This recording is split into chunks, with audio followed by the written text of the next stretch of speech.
Morning students, कैसे हैं आप सब स्टूडेंट्स। आज हम ज्योग्राफी का लेसन नंबर 4 पढ़ेंगे, air.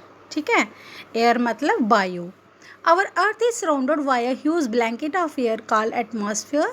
All living beings on this earth depend on the atmosphere for their survival. It provides us the air we breathe and protects us from the harmful effects of the sun rays. Without this blanket of protection, we would be baked alive by the heat of the sun during day and get frozen during night. So it is this mass of air that has made the temperature on the earth livable.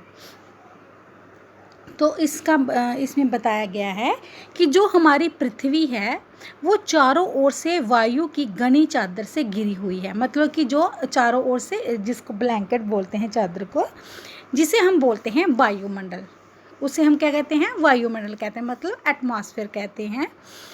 पृथ्वी के सभी जीवन वायुमंडल पर depend है। मतलब कि जितने भी एनिमल्स हैं, ह्यूमन बींग्स हैं, वो किस पे डिपेंड हैं? वो हमारी एटमॉस्फेयर पे डिपेंड हैं।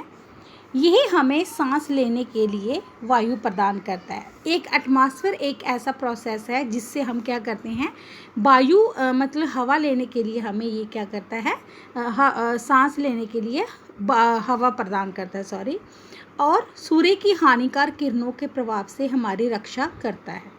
यदि सुरक्षा की यह चादर ना हो तो हम दिन के समय सूर्य की गर्मी से तप्त होकर जल सकते हैं। तप्त होकर मतलब कि अगर हम ये चादर ना हो तो हमें सूर्य की गर्मी से हम जल सकते हैं, गर्म होकर जल सकते हैं, और रात के समय ठंड से जम सकते हैं। यह वह वायु राशि है जिसने पृथ्वी के तापमान को रहने योग्य बनाया है। ठीक है, ये हो गया हमारा एटमॉस्फेयर का जो इंट्रोडक्शन दिया था। आगे बेटा हम करेंगे इसमें composition of the atmosphere. Composition of the atmosphere का मतलब होता है वायुमंडल का संगठन। ठीक है, वायुमंडल हमारी जो है उसका संगठन। Do you know that the air we take the while breathing is actually a mixture of many gases. Nitrogen and oxygen are two gases which make up the bulk of the atmosphere.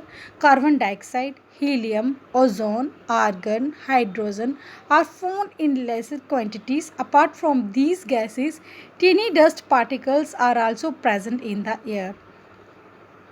The picture gives you percentage of different constituents of air. Figure 4.1. Nitrogen is the most plentiful gas in the air. When we inhale, we take some amount of nitrogen into our lungs and exhale it. What plants need nitrogen for their survival? They cannot take nitrogen directly from the air. Bacteria that live in the soil and roots of some plants take nitrogen from the air and change its form so that plants can use it. तो composition of atmosphere में आपको figure 4.1 बताई गई है, मतलब कि constituents of air.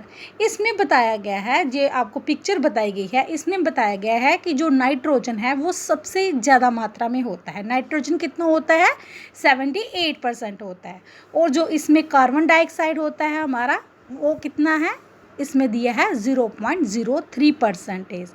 और जो आर्गन है, आर्गन कितना दिया हुआ है? 0.93%। और जो ऑल अदर हैं, और जो जैसे इसमें और भी हो गए, हीलियम हो गया, ओजोन हो गया, आर्गन हो गया, तो ये इनके पॉइंट दिया हुआ है 0.04%। तो आज हम नाइट्रोजन के बारे में बात करेंगे कि जो नाइट्रोजन है, नाइट्रोजन वायु में सबसे ज़्यादा पाए जाने वाली गैस है। ठीक है, मैंने आपको पहले ऊपर बताया कि जो नाइट्रोजन है वो 78% एटमॉस्फेयर में होती है।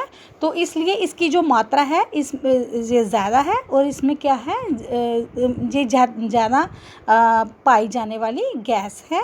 जब हम सांस लेते हैं तब फेफड़ों में कुछ नाइट्रोजन लेते हैं, नाइट्रोजन भी ले जाते हैं।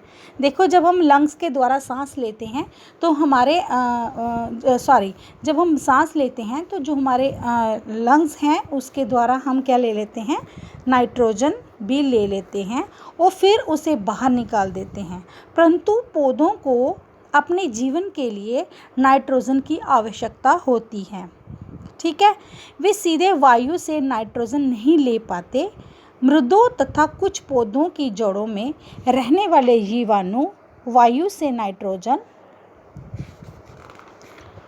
लेकर इसका स्वरूप बदल देते हैं, जिससे पौधे इसका प्रयोग कर सकें। ठीक है, ये था हमारा नाइट्रोजन। अब हम पढ़ेंगे ऑक्सीजन। ऑक्सीजन क्या है? Oxygen is the second most plentiful gas in the air. Humans and animals take oxygen from the air as they breathe. Green plants produce oxygen during photosynthesis.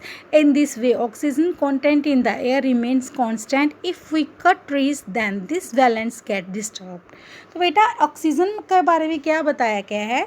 जो ऑक्सीजन है वह वायु में प्रचुरता से मिलने वाली दूसरी गैस है, मतलब ये दूसरे नंबर पे पाई जाती है ये गैस। मनुष्य तथा पशु सांस लेने में वायु से ऑक्सीजन प्राप्त करते हैं। ठीक है, इस प्रकार वायु में ऑक्सीजन की मात्रा समान बनी रहती है। यदि हम वृक्ष काटते हैं तो यह संतुलन बिगड़ जाता है। ठीक है, ये था हमारा ऑक्सीजन। तो बेटा आज के लिए हम इतना ही करेंगे। नेक्स्ट हम पढ़ेंगे कार्बन डाइऑक्साइड क्या होती है, उसके बारे में पढ़ेंगे। फिर हम स्ट्रक्चर ऑफ एटमॉस्फेयर पढ़ेंगे। Thank you.